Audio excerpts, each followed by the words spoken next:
Don't you hate it when you've worked really hard on something and someone else takes the credit? All that hard work and no one acknowledges your efforts. Now, imagine how God feels when we take credit for what He has done, or we don't even acknowledge His hand of provision and love in our lives.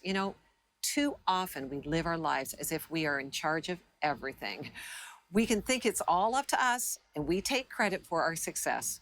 Perhaps we've said, I was lucky, or maybe my hard work paid off. Well, maybe so, but the truth is we are incapable of doing anything apart from God.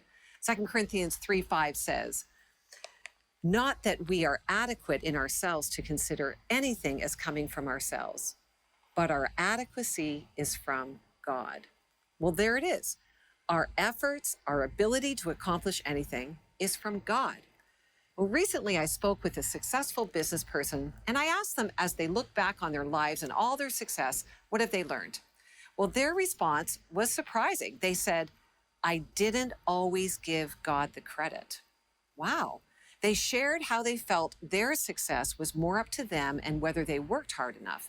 So looking back, they can now see how God orchestrated events and provided favor and wisdom that led to success.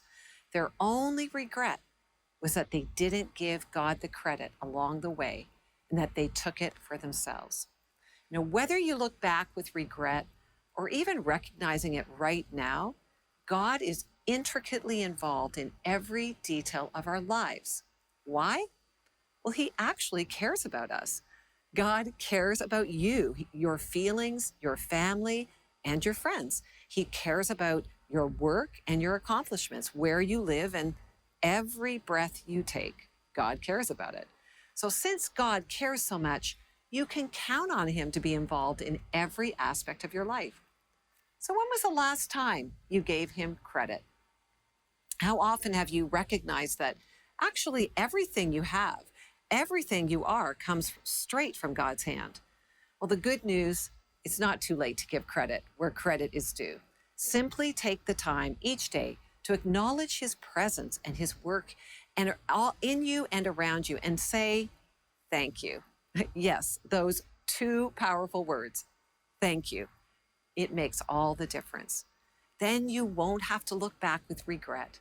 You can live life now, giving credit where credit is due. And that's courageous living.